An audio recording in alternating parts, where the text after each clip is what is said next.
Il y a 3 ans, j'ai rencontré un homme de 78 ans dans un café de Tokyo qui m'a complètement bouleversé. Cet homme, Tanaka-san, résolvait des sudoku complexes en moins de 2 minutes, mémorisait des listes de 50 mots en quelques secondes et pouvait dessiner des portraits saisissants, les yeux fermés. Quand je lui ai demandé son secret, il m'a souri et m'a dit « Votre cerveau est comme un diamant brut. La plupart des gens ne polissent qu'une seule facette toute leur vie. » Cette rencontre a changé ma vision de l'intelligence humaine. J'ai découvert que notre cerveau possède des capacités absolument extraordinaires que nous n'exploitons jamais, simplement parce que personne ne nous a jamais appris comment faire. Salut et bienvenue sur Argent 2.0. Je suis ravi de vous retrouver aujourd'hui pour révéler les secrets que Tanaka-san et des milliers d'autres génies cachés utilisent quotidiennement. Si vous pensez que votre esprit fonctionne déjà à son plein potentiel, préparez-vous à une révélation. Aujourd'hui, nous allons explorer ensemble 7 exercices cérébraux absolument révolutionnaires qui vont littéralement transformer votre façon de penser, d'apprendre et de percevoir le monde qui vous entoure. Oubliez tout ce que vous avez pu entendre sur les méthodes traditionnelles d'amélioration cognitive.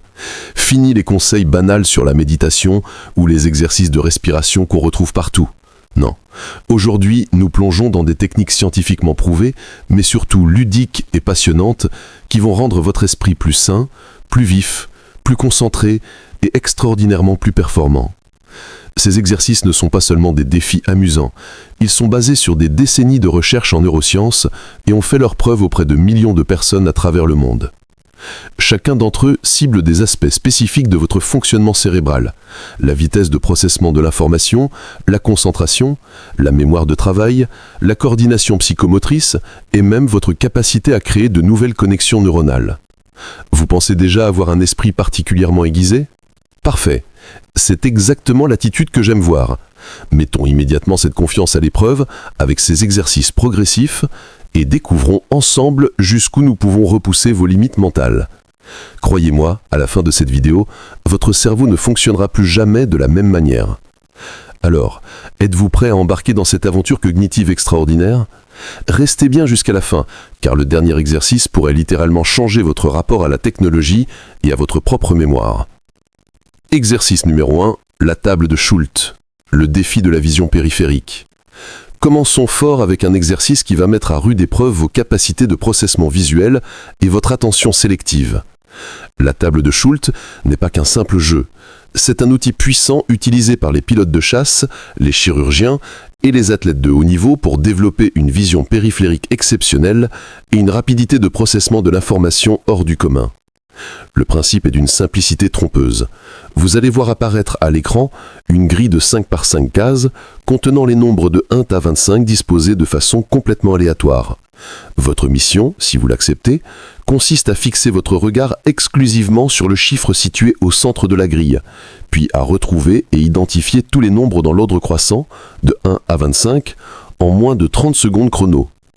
Attention, voici la règle d'or. Vos yeux ne doivent jamais bouger du centre. C'est votre vision périphérique qui doit faire tout le travail. Cette contrainte transforme ce qui semble être un exercice simple en un véritable défi neurologique. Prêt pour le challenge ? Concentrez-vous, respirez profondément et fixez le centre de la grille. 3, 2, 1, c'est parti. Alors, comment vous en êtes-vous sorti ? Si vous n'avez pas réussi à identifier tous les nombres dans le temps imparti, ne vous découragez absolument pas. Ce résultat est parfaitement normal pour une première tentative. La table de Schultz est reconnue comme l'un des exercices les plus exigeants en matière de coordination œil-cerveau. Voici ce qui se passe dans votre cerveau pendant cet exercice. Vous sollicitez simultanément plusieurs zones cérébrales cruciales. Le cortex visuel primaire traite les informations visuelles, le cortex pariétal gère l'attention spatiale, tandis que le cortex préfrontal coordonne l'ensemble du processus cognitif. Cette stimulation multiple crée littéralement des nouvelles connexions neuronales. Avec la pratique régulière, généralement après une semaine d'entraînement quotidien de 10 minutes, la plupart des personnes parviennent à compléter l'exercice en moins de 20 secondes. Les champions peuvent descendre sous les 15 secondes. Cet entraînement améliore drastiquement votre vitesse de lecture, votre capacité de concentration et même vos réflexes au volant. Pour continuer votre entraînement, vous trouverez des centaines de grilles de Schultz gratuites en ligne ou via des applications mobiles spécialisées. Je recommande particulièrement de varier les tailles de grille. Commencez par du 3x3, puis 4x4, avant de maîtriser le 5x5 classique. Certains experts s'entraînent même sur des grilles 6x6 ou 7x7 pour des performances cognitives exceptionnelles. Exercice numéro 2. L'effet Stroop quand votre cerveau se rebelle. Préparez-vous à découvrir l'un des phénomènes les plus fascinants de la psychologie cognitive. L'effet Stroop, découvert en 1935 par le psychologue John Ridley Stroop, révèle un conflit extraordinaire qui se déroule en permanence dans votre cerveau entre différents systèmes de traitement de l'information. Voici le défi. Des mots vont apparaître successivement à l'écran. Chacun écrit dans une couleur différente. Votre tâche paraît ridiculement simple. Vous devez simplement dire à voix haute la couleur de l'encre et absolument pas lire le mot lui-même. Par exemple, si le mot « rouge » apparaît écrit en encre bleue, la réponse correcte est bleue et uniquement bleue. Ça vous semble facile? Accrochez-vous bien, car vous allez découvrir à quel point votre cerveau peut vous jouer des tours. Ce qui rend cet exercice si diaboliquement difficile, c'est que votre cerveau traite automatiquement et instantanément le sens des mots. Depuis que vous savez lire, cette fonction est devenue tellement automatique qu'il est presque impossible de l'ignorer volontairement. Vous venez de vivre l'effet Stroop dans toute sa splendeur. Cet phénomène révèle que votre cerveau possède deux voies de traitement distinctes. Une voie automatique ultra rapide, qui lit les mots sans effort conscient, et une voie contrôlée qui demande une attention soutenue pour identifier les couleurs. Neurologique parlant, cet exercice active intensément le cortex singulaire antérieur, une région cérébrale cruciale pour la résolution des conflits cognitifs. Plus vous pratiquez cet exercice, plus vous renforcez votre capacité de contrôle exécutif. Cette fonction mentale supérieure qui vous permet de résister aux automatismes et de rester concentré sur vos objectifs. Les bénéfices de cet entraînement sont multiples et remarquables. Vous développez une concentration plus stable, une meilleure résistance aux distractions et surtout une capacité exceptionnelle de multitâche. Des études ont montré que les personnes entraînées à l'effet Stroop obtiennent de meilleures performances dans tous les domaines nécessitant une attention divisée. Conduite automobile, gestion simultanée de plusieurs projets professionnels ou même simple capacité à suivre une conversation dans un environnement bruyant. Pour maximiser les bénéfices, pratiquez cet exercice 5 à 10 minutes par jour. Vous pouvez facilement créer vos propres cartes Stroop ou utiliser des applications spécialisées qui proposent des variantes de plus en plus complexes. Exercice numéro 3. La stimulation sensorielle alternative. Réveillez vos sens endormis. Voici un exercice révolutionnaire qui va littéralement réveiller des zones de votre cerveau que vous n'utilisez plus depuis votre enfance. Nous allons explorer le pouvoir extraordinaire de la privation sensorielle temporaire pour stimuler votre neuroplasticité et développer des capacités sensorielles que vous ne soupçonnez même pas posséder. L'exercice consiste à fermer complètement les yeux et à accomplir diverses tâches qui nécessitent normalement votre vision. Commençons par des défis simples. Écrivez votre prénom sur une feuille de papier, dessinez un cercle parfait, puis un carré, et enfin un triangle équilatéral. Ensuite, corsons les choses. Tapez votre nom complet sur le clavier de votre téléphone ou de votre ordinateur. D'ailleurs, je vous mets immédiatement au défi. Mettez cette vidéo en pause, fermez les yeux et tapez votre prénom dans les commentaires. Oui, maintenant, les yeux complètement fermés. Ne trichez pas, je compte sur votre honnêteté pour rendre l'exercice efficace. Ce qui se produit dans votre cerveau pendant cette expérience est absolument fascinant. Normalement, votre cortex visuel occupe environ 30% de votre activité cérébrale totale. Quand vous fermez les yeux et effectuez des tâches complexes, cette énergie cérébrale massive est redistribuée vers d'autres régions. Le cortex somatosensoriel s'hyperactive pour traiter les informations tactiles, le cortex auditif devient extraordinairement sensible et surtout, votre cortex pariétal développe une carte spatiale mentale d'une précision remarquable. Cette redistribution d'énergie cérébrale stimule intensément votre mémoire de travail et développe une intuition spatiale plus fine. Des études ont montré que les personnes qui pratiquent régulièrement ces exercices développent une meilleure coordination générale et une capacité d'apprentissage moteur supérieure. Pour progresser, augmentez graduellement la complexité. Essayez de vous habiller, de préparer un sandwich ou même de ranger votre bureau les yeux fermés. Chaque nouvelle réussite renforce votre confiance en vos capacités sensorielles alternatives et développe votre autonomie cognitive. Exercice numéro 4. La coordination bilatérale. Synchronisez vos hémisphères cérébraux.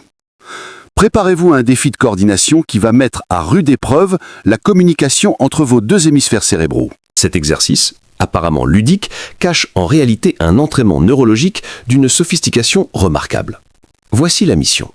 Placez vos deux mains devant vous, bien visibles.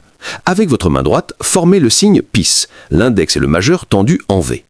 Simultanément, avec votre main gauche, formez le signe OK, le pouce et l'index joints en cercle, les autres doigts tendus. Maintenant, la vraie difficulté commence. Inversez les positions. Peace avec la main droite, OK avec la main gauche. Puis inversez à nouveau, et encore, et encore. Votre objectif final, réaliser cette alternance 5 fois consécutive en moins de 10 secondes chrono.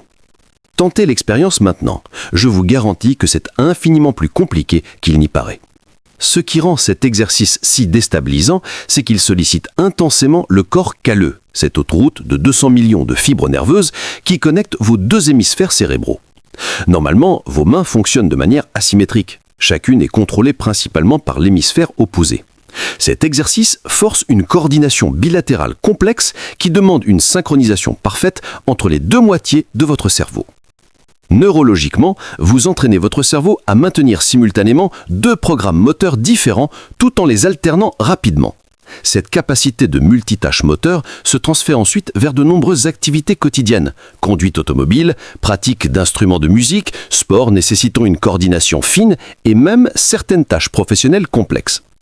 Avec l'entraînement, vous développez une fluidité gestuelle remarquable et une capacité de coordination qui impressionnera votre entourage.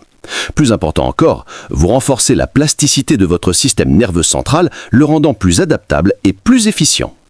Pour progresser, variez les signes. Essayez poing fermé, main ouverte, pouce en l'air, pouce vers le bas ou inventez vos propres combinaisons. L'objectif est de maintenir cette alternance fluide jusqu'à atteindre une automatisation parfaite. Exercice numéro 5, l'activation de l'hémisphère non dominant. Révolutionnez votre neuroplasticité. Voici l'exercice qui pourrait littéralement transformer votre architecture cérébrale de manière permanente. Nous entrons dans le domaine fascinant de la neuroplasticité dirigée, cette capacité extraordinaire de votre cerveau à créer de nouvelles connexions neuronales à tout âge. Le principe est d'une simplicité révolutionnaire. Pendant les prochains jours, ou mieux encore les prochaines semaines, vous allez accomplir vos gestes quotidiens les plus simples avec votre main faible, celle que vous n'utilisez jamais habituellement. Commençons progressivement. Brossez-vous les dents avec votre main non dominante. Au début, le geste sera maladroit, imprécis, frustrant même. C'est exactement la réaction que nous recherchons. Cette maladresse indique que votre cerveau sort de sa zone de confort et active des circuits neuronaux habituellement dormants. Continuez avec l'écriture. Écrivez votre nom, l'alphabet, puis de courtes phrases avec votre main faible. Mangez avec cette main. Peignez-vous les cheveux, lavez-vous le visage. Chaque geste inversé représente un défi neurologique extraordinaire pour votre système nerveux central. D'ailleurs, pourquoi ne pas tenter de liker cette vidéo avec votre main non dominante ? Ce petit geste anodin représente en réalité un exercice neurologique d'une richesse insoupçonnée. Ce qui se produit dans votre cerveau pendant ces exercices est proprement révolutionnaire. Votre hémisphère cérébral non dominant, habituellement sous-stimulé, commence à développer de nouvelles voies neuronales. Le cortex moteur primaire de cet hémisphère s'étoffise, créant des connexions plus denses et plus efficaces. Simultanément, le corps calleux, ce pont entre vos deux hémisphères, se renforce considérablement. Les neurosciences ont démontré que cette stimulation bilatérale produit des bénéfices cognitifs spectaculaires. Amélioration de la créativité, développement de l'intuition, renforcement de la capacité de résolution de problèmes complexes et même une augmentation mesurable du QI global. Leonardo da Vinci pratiquait naturellement cette approche. Il écrivait et dessinait indifféremment des deux mains, développant ainsi des capacités créatives légendaires. Des études récentes sur des musiciens ambidextres montrent qu'ils possèdent des connexions interhémisphériques 30% plus développées que la moyenne, leur conférant des avantages cognitifs dans de nombreux domaines. Pour maximiser les bénéfices, progressez graduellement. La première semaine, concentrez-vous sur les gestes simples.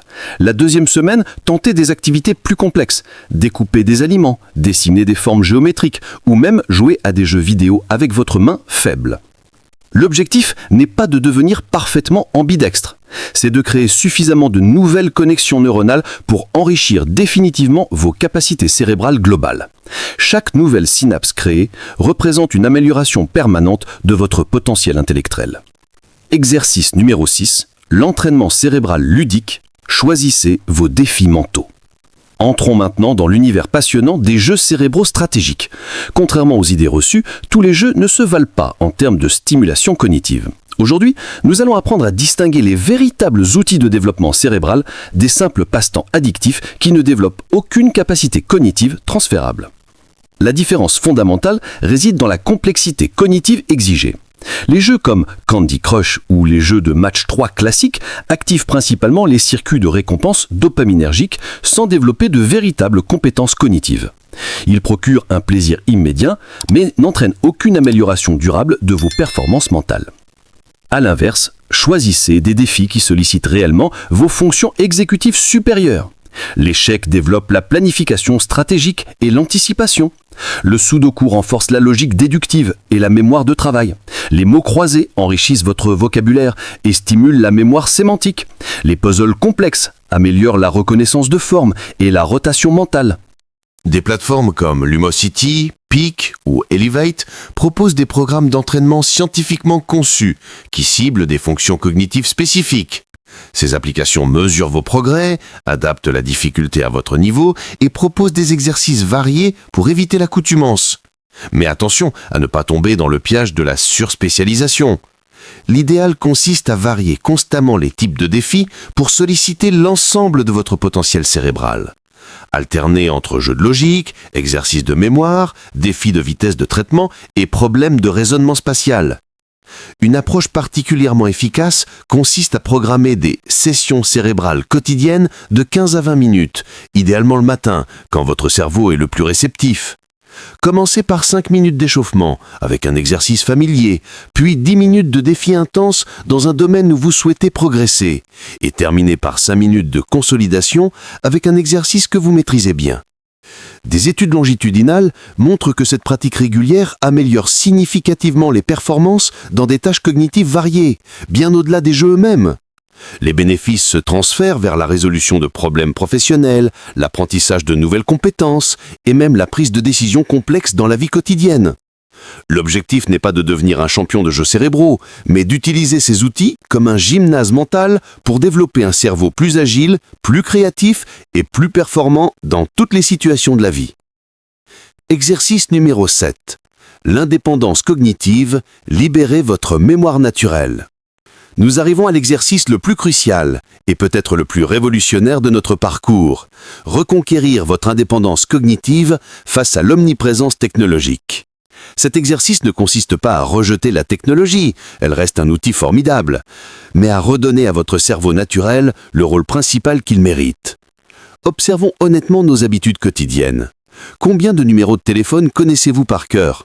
Probablement moins de 5. Pouvez-vous calculer mentalement 17 x 23 sans sortir votre smartphone? Êtes-vous capable de mémoriser une liste de courses de 10 articles sans l'écrire?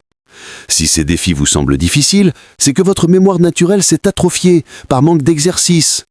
Cette dépendance technologique excessive crée ce que les neuroscientifiques appellent une amnésie digitale. Vos capacités mémorielles naturelles se détériorent progressivement parce que vous les sous-utilisez chroniquement. Votre cerveau, comme un muscle, perd sa force et son agilité quand il n'est suffisamment sollicité. Voici votre programme de reconquête cognitive. Chaque jour, choisissez délibérément de réaliser certaines tâches sans assistance technologique. Mémorisez votre liste de courses mentalement. Calculez l'addition au restaurant dans votre tête. Retenez les numéros de téléphone importants par cœur. Mémorisez des poèmes ou des citations inspirantes. Commencez progressivement. La première semaine, mémorisez 3 numéros de téléphone importants. Utilisez la technique des associations mentales. Transformez chaque nombre en image ou en histoire mémorable. La deuxième semaine, ajoutez des calculs mentaux simples lors de vos achats. La troisième semaine, mémorisez des listes de mots de plus en plus longues. Les techniques mnémotechniques ancestrales retrouvent ici toute leur pertinence. La méthode des loci, cette technique utilisée par les orateurs grecs qui consiste à associer chaque élément à mémoriser à un lieu familier, reste d'une efficacité redoutable. Les associations visuelles, les acronymes créatifs, les histoires imaginaires, tous ces outils développés par nos ancêtres restent infiniment plus puissants que nos béquilles numériques.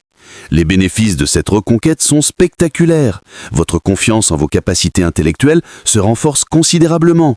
Votre autonomie mentale s'accroît. Votre créativité explose, car votre cerveau n'est plus constamment parasité par des sollicitations extérieures. Plus profondément encore, vous développez une relation plus saine avec la technologie. Vous la maîtrisez, au lieu d'être dépendant. Cette indépendance cognitive vous permet de rester concentré plus longtemps, de réfléchir plus profondément et de prendre des décisions plus éclairées. L'objectif final n'est pas de bannir complètement vos outils numériques, mais de redevenir capable de fonctionner brillamment avec ou sans eux. Cette liberté cognitive représente l'une des compétences les plus précieuses du XXIe siècle. Voilà, nous arrivons au terme de ce voyage extraordinaire dans les méandres de votre potentiel cérébral. Vous venez de découvrir 7 exercices révolutionnaires qui, pratiqués régulièrement, transformeront littéralement votre façon de penser, d'apprendre et de percevoir le monde. Chacun de ces exercices cible des aspects spécifiques de votre intelligence. La table de Schultz développe votre vision périphérique et votre rapidité de traitement. L'effet Stroop renforce votre concentration et votre résistance aux distractions. La stimulation sensorielle alternative révèle des capacités insoupçonnées. La coordination bilatérale synchronise vos hémisphères cérébraux. L'utilisation de votre main non dominante crée de nouvelles connexions neuronales. Les jeux cérébraux stratégiques affûtent vos fonctions exécutives et l'indépendance cognitive libère votre mémoire naturelle. Mais souvenez-vous, la connaissance sans action reste stérile. Ces exercices ne révéleront leur magie que si vous les pratiquez régulièrement avec passion et persévérance. Si cette vidéo vous a inspiré et que vous êtes prêt à transformer votre cerveau, montrez-le en laissant un pouce bleu massif. Abonnez-vous immédiatement à Argent 2.0 pour ne rater aucun de nos contenus révolutionnaires et surtout, activez cette petite cloche magique qui vous préviendra dès qu'une nouvelle pépite cognitive sera disponible.